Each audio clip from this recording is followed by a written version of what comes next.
down the Pro. Please put, I don't care how cute you are, put down the Pro. Nice, no. Oh, I'll deal with you later. Guys, welcome back to Remove Before Race. Now we've had one hell of a journey with the GTR Pro, haven't we? It started all with the Hockenheim test, where we took the car out on the track to see what it was really built to do.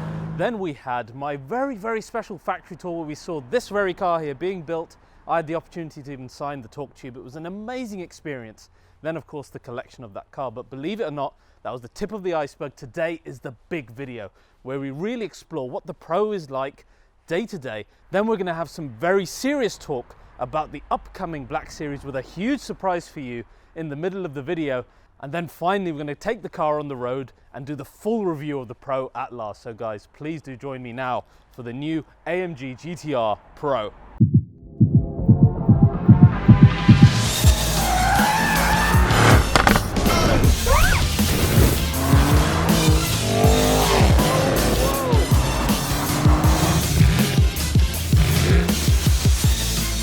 So guys, today's episode of RBR was kindly sponsored by the Last Coat. Now just a few sprays of this long-lasting coat will not only give you amazing shine, but protect the car over its lifetime. I'll show you how you use it. Just a few sprays on the microfiber towel. Pop that there. Wipe down the area itself. And then you'll see the hydrophobic qualities of it. And that's all there is to it. It's long lasting and you end up with the ultimate shine and great protection. So guys, if you want it, there's a code at the bottom, RBR20, and click on the specific link and you'll get 20% off your first order. So guys, the first ever AMG GT started off with the AMG GTS as a replacement to the SLS, as a baby SLS, and it was loosely based on the underpinnings of that car, though a shorter car with the awesome 4-litre V8 that was then new and is now probably one of the best bi-turbo V8s in the world. Quickly after that, being so engrossed in motorsport, Mercedes-AMG quickly made a customer racing variant of this car known as the AMG GT3. That used the old 6.2-litre V8 from the SLS in racing form, and then AMG took whatever they learnt from their racing with the GT3 and brought it back into the road-going AMG GT family and created this, the one that you know best, the AMG GT R, the beast of the green hell, with of course more power than the GTS, an amazing wide body, a titanium exhaust system, rear wheel steer, and the GT3 traction control knob even inside the car. And then quickly after that, another customer racing car, this time based on the GTR. That was the AMG GT4. And yes, you guessed it, then they took the learning from both the GT3 and the GT4 and finally brought it back into this, the professional version, the AMG GT R Pro. And can we first just acknowledge how bloody awesome this car looks? Just how aggressive and how freaking awesome does it look? And that alone, I think, is worth the upgrade to this limited 750 unit car. But of course, this is for professionals. So what has AMG changed? Well, there's no more power. So it's not really a pub talk car in that sense. All the changes have been done internally to make this a more brutal track car. And it's done in 3 main areas. We're looking at suspension and dynamics, aero, and lightweight materials. So let's start with suspension and dynamics. We've got a brand new carbon fiber shear panel at the bottom of the car, which increases torsional rigidity by 70%. This car also doesn't have your normal suspension of Comfort Sport and Sport Plus. This has got manually adjustable suspension, and I want to show you that right now. Much like my C63 Black, we have manually adjustable suspension here. These toggles over here, where you can see it's written rebound, and it's the same on the other side here. And you'll find similar switches here in the front, though a little bit more hidden. One there, and one hiding just over here. We've got manually adjustable torsion bars in the front and rear as well, the front being carbon fiber and the rear a steel hollow tube. We've also got uniball bearings in the upper wishbones as well as the lower ones which were there before. And finally, the engine and transmission mounts have been adjusted to be that much more reactive for the driver. Now, of course, after that comes aerodynamics, and aerodynamics are so closely linked to design, AMG will not compromise design for aerodynamics. They want to have their cake and eat it. So let's have a normal GTR and then let's show you what the body of the Pro adds. And of course, all of this is aerodynamics. And just look first how that front end has changed so much. Just so you understand the significance at the outset, the aero changes at 100 kg of downforce for this car when it's going at high speed. So let's have a look at those changes. We've got massive new air intakes, which follow on to a huge new front lip, which comes out so much more than the GTR. It's held in place by these aluminium brackets that look like the one from the Evo 2 Cosworth. We've also got carbon fiber flicks on the side, the second one attaching itself to that lower lip. That's just the front end. Then we've got these louvres above the wheel arch on the front of the car, which look like the AMG Project ones, but unfortunately plastic. I don't like the look of them. They look cheap. I wish they were carbon fiber to match the rest of the car. And then the element behind the rear wheel, which is my favorite part, as I've said many times, matching again the AMG one. Both of these elements together help reduce front end lift on this car. And of course, the wing now sits higher thanks to the motorsport inspired aluminium brackets on the rear and an extra lip on the wing as well. And the entire look of the car has changed thanks to all of these changes. And then of course we talked about lightweight materials. Well, first of all, we got a new carbon fiber roof with a dip in the middle of it. There are also full carbon fiber bucket seats specific to the Pro. And all these changes have allowed AMG to shave 25 kg off the weight despite the OPF also being in the car. And that's allowed them in turn to shave 10 seconds off their ring time, which is really commendable. Now, of course, there are changes inside of the Pro as well, because it is a facelift AMG GT R, and I want to show you what those look like right now. Of course, first, the driver zone looking completely different with the new digital screen alongside the AMG readouts that you can change on there to different designs. But I think the big news is the center console here, which is inspired then by the AMG GT 4-door. You'll see it come to life here. Now, I personally prefer the analog ones, but these do look very interesting. You also see the new touchpad here, which is linked to a then updated command system. Sadly, it's not MBUX, but it is the one that you will find in the GT63, E63, etc. And it's a certain step up from what used to be in the GTR.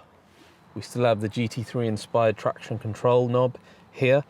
And of course, on the steering wheel, there is the brand new AMG control units, which are probably my favorite part of the car, allowing you to change sport modes on the go. And you even have AMG Dynamics here. Now you can perceive the carbon fiber seats, as we mentioned earlier in the video as well, and everything else is pretty much as we found it in the GTR. But all the significant areas of the car have been changed. So there we go, a much more motorsport focused AMG GTR that simply looks the dog's bollocks, and it's limited edition. What more can you ask for? Now, I promised you talk about the final GT, and if rumors are to believe, that is indeed another chapter in Black Series. So guys, we've seen this car frantically running around the ring of late. It's changed in design over time, and I think now is the apt time to unpack this a little bit before we look into it in much more detail in the future. First of all, of course, the front end. So much different compared to the Pro, isn't it? Something that looks a lot more AMG GT3, the new version, and the Vision GT that you might have seen in the Justice League or back in the concept for Gran Turismo. So the front end is very, very aggressive indeed. I think we haven't got intakes as such in the traditional way because the grille is so large, but we have got aero curtains on the side. We've noticed that there are bonnet scoops on the bonnet, significant in size as well. We've still got the louvres on top of the wheel arch, but on the side I think we've got an almost SLS Black Series type wing cut or insert in there, or maybe it's like the GT3, I don't know. And just lower to that, we've got more aero. Again, similar kind of to the AMG one, both behind the front wheel arch and in front of the rear one. Again, making this car look very aggressive. Then of course, you can't ignore that gigantic double wing on the rear.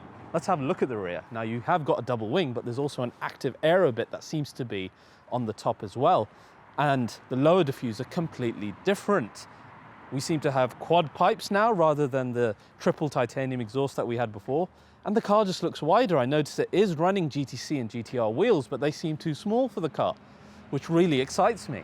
Now, what other rumors have we heard about this car? Well, Tobias Moores himself has said that it still does have a V8 bi-turbo, but in a different configuration that AMG has never done before. Then we heard from motoring.au that it could be a flat plane crank, and some of our friends on the Nurburgring say that it sounds very screamy, almost kind of Ferrari-like. So this could be a very high revving V8 monster, and in terms of power, well, I guess we'll have to discuss that later when we get more information about the car. But we have seen it running around. It does look very aggressive, and I, for one, cannot wait to get my hands on it. I really hope that I can own one of these. It's been a real dream for me personally, just to get a Black Series from new. So fingers crossed, it looks absolutely awesome. So guys, we'll have to wait a bit longer to see what comes of the GT Black Series. Now back to finish off the Pro, because today's all about the Pro video. Oh, wait a sec. This is not my Pro, this is Tim's Pro. You know what would be great for this video? If we could get Tim here to talk about GTR, GTR Pro and GTR Black Series. Tell you what, let's make this Tim real, shall we? Hi, Tim. Hey, how are you, Raz? Hey. Good to see you. How's things? Very good, very good. Nice to be here. I love your car. Thank you. You have good taste in cars. Well, apparently, the AMG crew, hey? AMG crew. So I thought, now that you're here, magically, we could actually talk about your experiences with the original GTR, because you did a lot more miles than I did. Almost 20,000. Yep, which is significant, and you have a good understanding what makes that car so special. Talk about the Pro, and then talk a little bit about the speculative future as well. Yeah, sounds good to me. Let's do that. Let's jump in your car. You should go in the driver's seat, as Sure. is the correct manner, and I will join you in the passenger seat. So guys, here we are inside Tim's brand new GTR Pro, and I call it brand new because you've not done that many miles in it yet, have you? No, to date, we've done, what, 1% of what I did in my GTR, 213 miles. So I thought I did quite a lot in my GTR. I did, I don't know, 8,000 or something, but you well eclipsed that. When I sold the car, it was on 19,200. And that consisted of a lot of... Everything. Every kind of driving. The vast majority was in the first year, but my car did the Gumball 3000, the Mille Miglia, laps of the Nürburgring Nordschleife, VMAX runs. I took it on skiing trips in the snow. I daily drove the AMG GTR properly, as you kind of, to the max you can do with a car like that. Yeah, and then people still give you stick that you can't drive. And don't drive my cars properly. You can't win. Oh, no, you can't win. This one has it all installed. It's still coming with this car. Yeah. Just as we've talked about, the weather is so... It's been terrible in the UK. I mean, I've not used mine half as much as I wanted to. But the original GTR, just going back to that for a second, it was a great daily, wasn't it? I mean, you could, like AMG, like Tobias Moore said, you could use it as much as you could a GTS. For sure, and this was one of the things that I think amazed me and a lot of others on the first time I ever drove the car, because you thought about it of, hey, this is the hardcore version. But it still had the same amount of luggage space as a GTS. It had, I would say, even more compliant suspension. The ride of the GTR was absolutely fantastic. Far less bangy or clattery than the GT and the GTS. And then even more power and even more craziness when you wanted it to. That's right. I mean, I did about the same amount of mileage in the GTS, and then going into the GTR, it felt no different. Yes, you've got like the naughty button and the roll cage and the track seats, etc. But fundamentally, it felt like the same car. Which was great. And it didn't have too many sacrifices, which many hardcore cars do, in the sense of the front splitter wasn't too low. No. Like, I never had a single issue anywhere I took my car. And that's always one of the biggest fears. And moving into the Pro, it's something I've experienced, at least in central London, that the front end of this is really quite a lot lower. Which is something I haven't experienced yet, but then that reminds me of SLS. SLS always had that problem. Even the standard one, it was just too low. And then do you get stick about this? Yeah, we get lots of stick about this. This causes many hours of comment replies. The old key. The old key. And obviously the electronics weren't updated, and we've got the socket to plug it in. The socket, my one isn't going to work in Tim's car. I'd be worried if it did. In there. So that's the reason for that. I'm not making excuses for them, but it is what it is.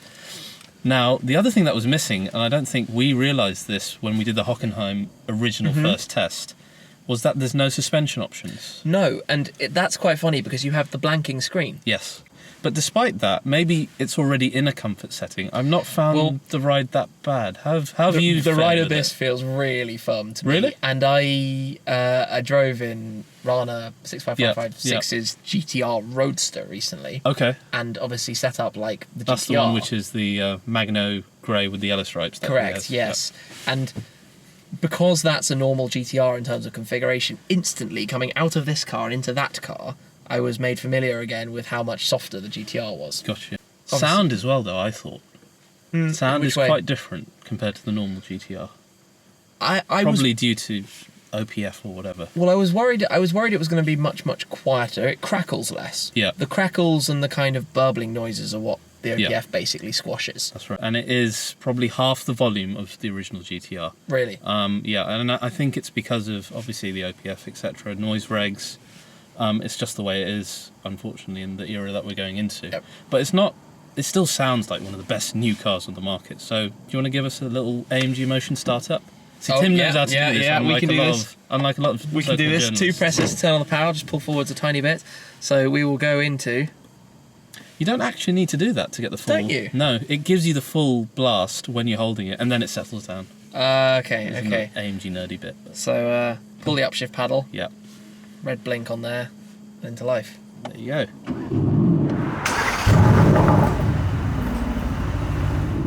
There we And go. that sounds brilliant, doesn't it? And I also worked out that it's down to how long you hold the upshift pedal. Yeah. If you let go of the upshift pedal quicker, the noise then drops it off quicker. Drops off, yeah. That was something I didn't Give us know some to- revs then in race mode. without going over my... Without going over your...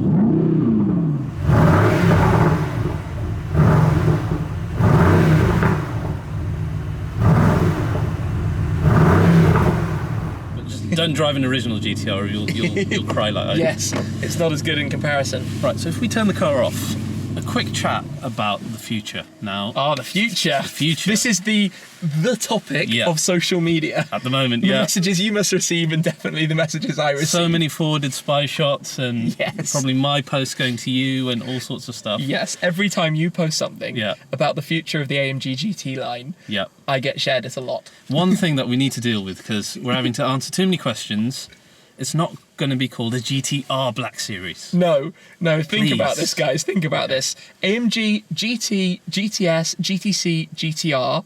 Those are model lines. Yes. Like the R is the model line. So in fact, what I'll do is I'll show you on screen. There's GT, and there's the model lines. It's a model line. Black Series is its own model line. So the car will be called, and Tim will tell you on our channel, The AMG GT Black Series. probably. Probably. That's where my money's at. Yeah. This is not in any way official. This is just this is if what you we're think guessing. about it. Yes. Being logical human beings. Looks wise, I don't think you can deny it looks like the angry, aggressive car Yes. that a Black Series should be. And from all accounts, it's going to be the last rear-wheel drive AMG GT, according to rumours. So it's going to be the last of a pure sports car from AMG, which makes it a very, very special car indeed. Now, where's your money power-wise? Oof. 710, 720. Yeah, I think it has to be it's just got to into the be sevens. Yeah, it's got to be ahead of GT2 RS. I mean, if you look back, the SLS Black Series, which was obviously the previous car to wear the Black Series moniker, was quite a while back now. Yeah, Yeah, was that it 2014 or something? Wasn't that it? kind of era, yeah. And that was 630, 640. Yeah, So if it wasn't, that much more. yeah, yeah. You'd it's- almost be disappointed. yes, Yeah. it has to push on. It has to break into that kind of territory. But then generally flat plane crank engines, V8 specifically, don't really sound that great. But AMG But in a world where it's muted with the OPF anyway, will you notice? Yeah. chasing performance rather than the sound.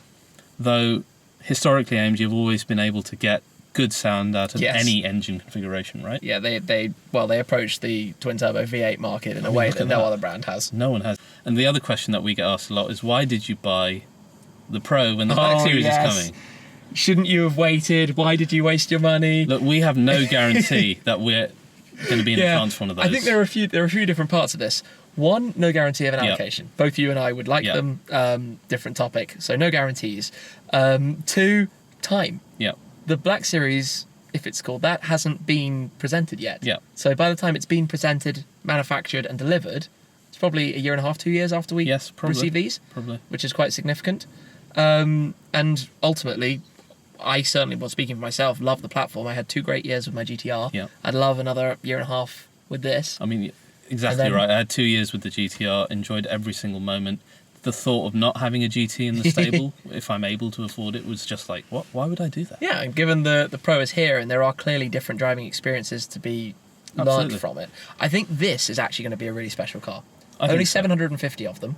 I think in the And- future, when people realise how difficult actually getting a Black Series, buying one will be, And then looking back and saying, well, what was the sweet spot for GTs? I think the Pro. As this is going to stand out. This is going to be a special car in the future. One little moan I want to have with you Yeah. is about the spec of our UK cars. Oh, totally reasonable to moan about that. Because we're sitting in the interior. You Yeah. know, you and I have both had normal GTRs that were wonderful inside. We had Napa leather here, contrast stitching, all kinds of, well, you could have whatever Dynamic, you wanted. A blind spot assist, etc., etc. Adaptive cruise control. Adaptive cruise control. Carbon exterior parts. Yes, carbon wing. We don't get a choice of any of that in the UK, do we? No, so... And lots of markets won't necessarily understand this, because in Germany, for example, you spec a GTR Pro like you spec a GTR. You can choose whatever you want to have in it. And it is significantly more expensive in Germany, but still. Yeah, I mean, we had this one original, here is the spec, in the launch colour scheme. Yep, so the Magna Selenite with the green stripes. Yeah, and that was to be our car, wasn't it? You couldn't change it. Every UK delivered AMG GTR Pro was going to be launch spec, fixed interior. That's it. One price, nothing you can change. And you, I think, like myself, you got lucky to get the original allocations, but then you were like, wait a second, I can't have it how I want it. So we all kind of requested kindly. Yes. We could have at least the colours. Please, can we change something? Yeah. So luckily, thank you MB UK for doing that. But still, it would have been great if this was like all Napa. Body coloured spoiler. Cage, yeah. sorry, that didn't mean spoiler. The upgraded sound system, like you mentioned.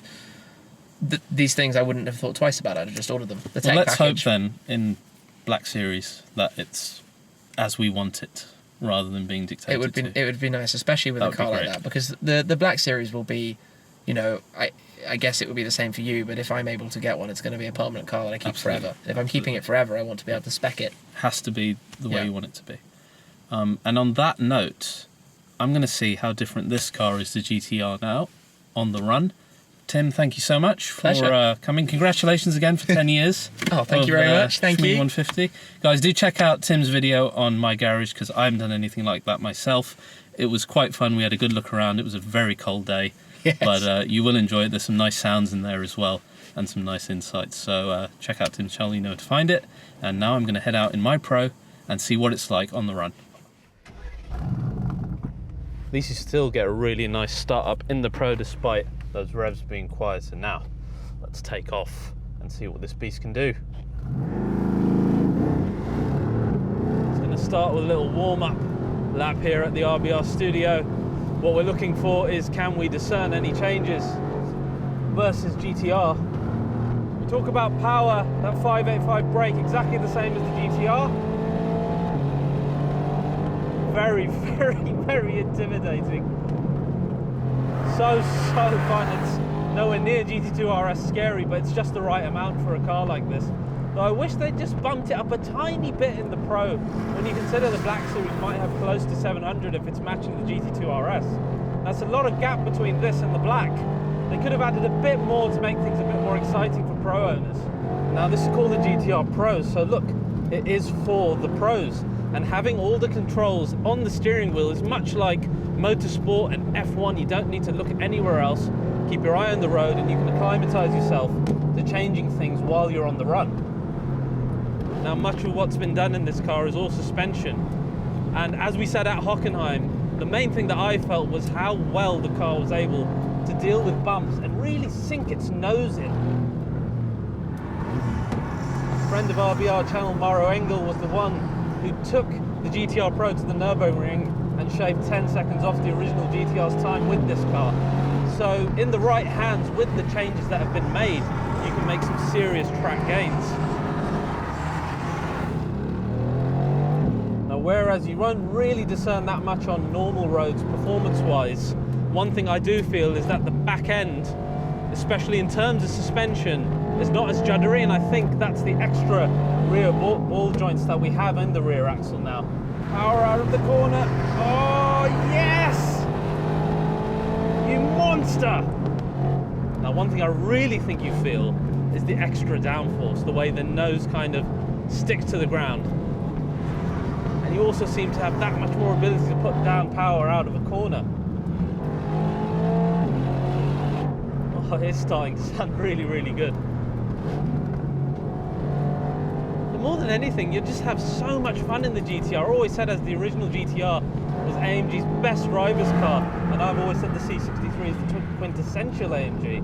But if you're talking pure driving and the purest form of driving performance close to GT3 racing, it's always been the GTR. And the Pro just ups that game.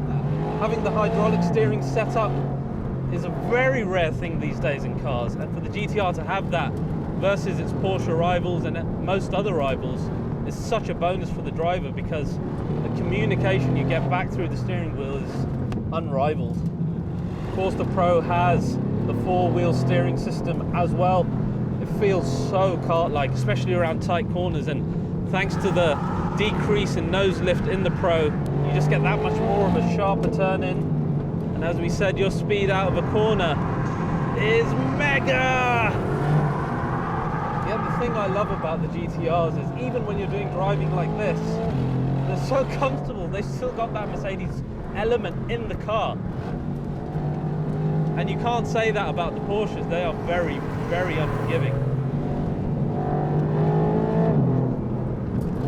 Now let's talk about the sound element, because it is the elephant in the room a bit with newer cars.